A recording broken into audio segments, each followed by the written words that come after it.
Hey guys, Harry Thomas here and welcome back to another ranking. Now that I've finally reviewed and covered all 18 Pixar movies on my channel, at least until Coco, now is the perfect time to rank them all from my favourite to least favourite. This is the longest ranking I've ever done so far, with 18 movies. That's a mammoth amount of movies to rank. Feel free to agree or disagree with my list, as we are all entitled to our own opinions on Pixar, and I'd love to see the rankings from you guys in the comments below. Before we start the ranking, I wanted to quickly mention that Movies and Rankings by Reese has been reviewing the Pixar movies around the same time as I, so if you'd go over to his channel and check out his Pixar reviews, I'm sure he'd be greatly appreciative of that. At number 18,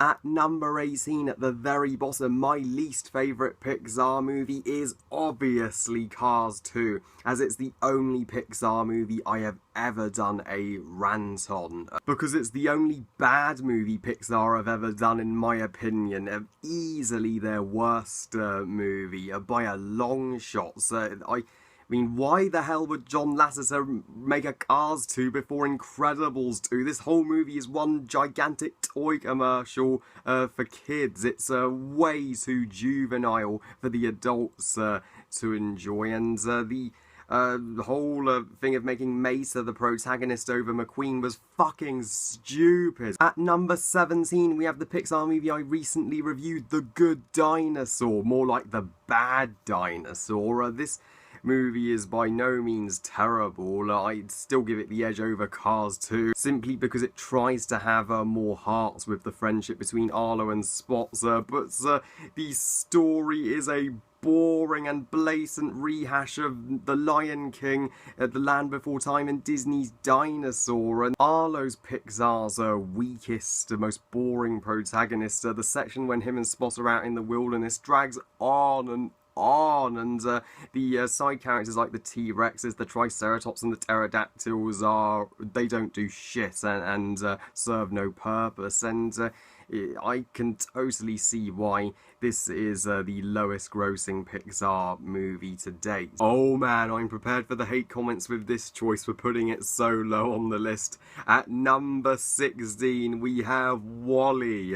In my opinion, Pixar's most overrated movie, period. Don't get me wrong, it ain't their worst. At least it has a sensational, groundbreaking animation and a beautiful love story between Wally and Eve, and an intriguing setup in the first half, but the second half is far weaker, and all the stuff on the Axion is badly done and outright underwhelming. The villain is a forgettable animated version of Hull 9000, and the human characters are pointless.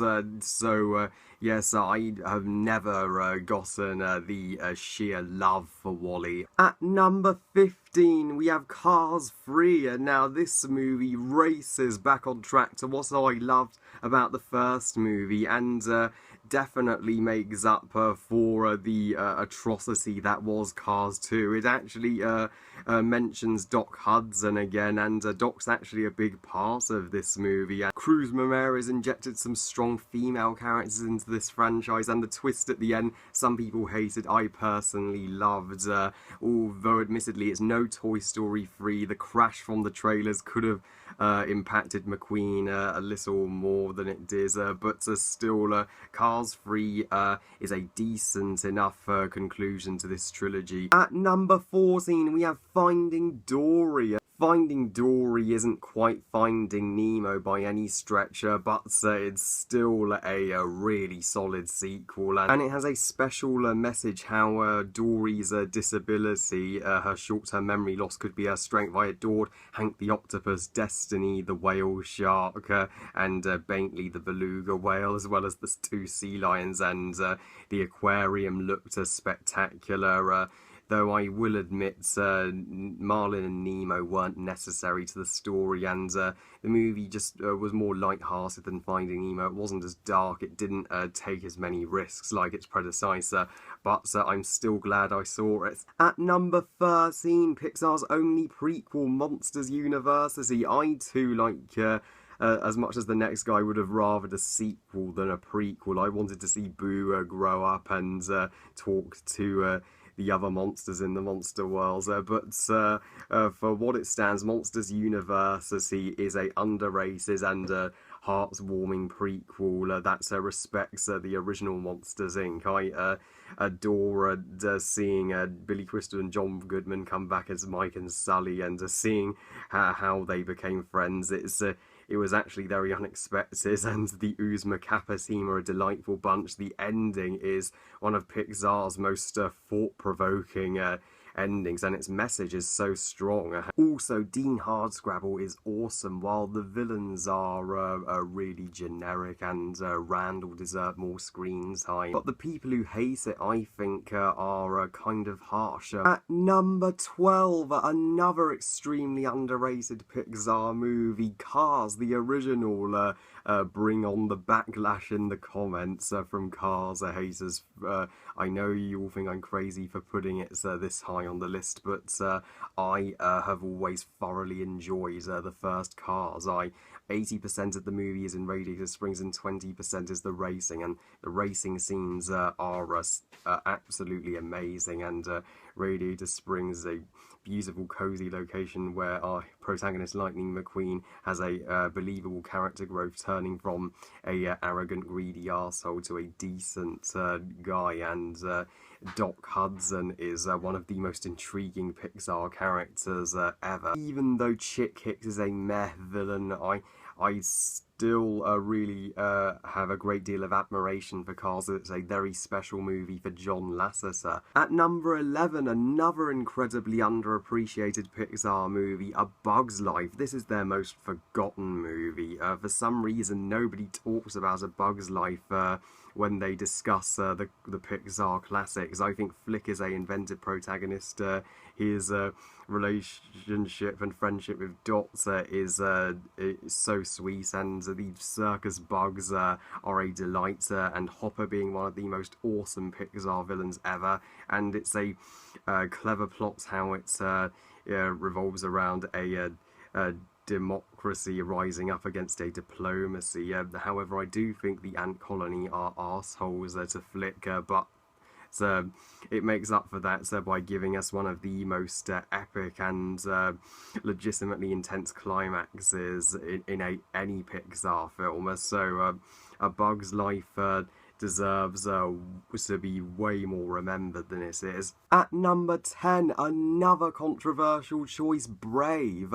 So many people bash and hate this movie, but I've never agreed with the hate. This is, in my opinion, Pixar's most underrated film by far, and it did deserve to win Best Animated Features, no matter what the haters say.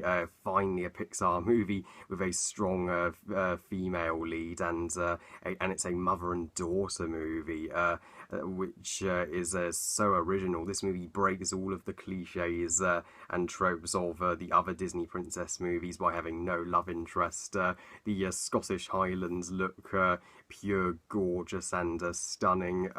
Mordu being one of Pixar's most terrifying villains yet, and the bear fights being completely intense and freaking epic, and the second sundown scene is one of the most emotional and saddest scenes I have seen in an animated film in a while. Brave is a underrated gem in the Pixar canon, and it lives up to his name. It is a brave movie. Speaking of underrated Pixar movies, at number 9 we have Ratatouille, which is celebrating its 10th anniversary this year. This movie, it's delicious. That food and gustos, it's mouth-wateringly good. Remy's one of Pixar's most interesting and three-dimensional protagonists. I related to him since I have my talent and aspire to do it no matter matter what, the friendship between him, Linguini, and Colette feels so genuine and touching, and Anton Ego is the best character for me in the whole movie, and his speech at the end is one of my favourite Pixar scenes of all time, and it makes you want to go to France. So if you have not seen Ratatouille, where have you been? At number 8, At number 8, Up, from my favourite Pixar director Pete Docter, even though I believe this to be the weakest of the 3 films he's directed so far. That's not to criticise it, because Up is still a wonderfully endearing, beautiful masterpiece. The message is amazing, dealing with themes of growing old, and life itself is an adventure. Carla Fredrickson, Russell, Kevin, and Doug are such a lovable group of characters, and Charles Mudd's being one of Pixar's greatest villains. The adventure aspect is done outstandingly and is loads of fun, and the opening 5 minutes, if you don't cry at that, you need to get your eyes checked. At number 7, Finding Nemo, the original. This movie has one of the most powerful father and son relationships portrayed in a movie between Marlin and Nemo. Dory is wonderful. I absolutely love her. The opening is probably Pixar's darkest, most ballsy opening. The adventure aspect is really does its job of raising the stakes and keeping you gripped. It has a important message for parents about letting your kids be independent and letting go. At number 6, The Incredibles. The Incredibles is the definition of an incredible movie. This has always been one of my all-time favourite Pixar movies. I could watch it a bajillion times and never get tired of it. I love how the family is so real, how they argue but learn to not take each other for granted when they're put in danger at the end. The action scenes are terrific. The movie's a ton of fun, as well as being constantly engaging throughout, despite its 2-hour running time. And Edna Mode is simply brilliant. I cannot freaking wait for the sequel next year. So now we're coming to the top 5, the great ones. At number 5, Inside Out. It is the 3rd movie from Pete Docter and is a absolutely beautiful and powerful landmark in Pixar, which told us such a mature story and message of sadness actually curing depression, letting out your feelings so you can be happy again. Joy and sadness make for the most unlikely awesome Pixar duo. The creativity and imagination in this movie is out of this world. Brilliant, and Bing Bong's death is truly devastating, and you feel ever so sorry for Riley, who you just want to hug and reassure it's gonna be okay. Forget The Good Dinosaur, just watch Inside Out instead.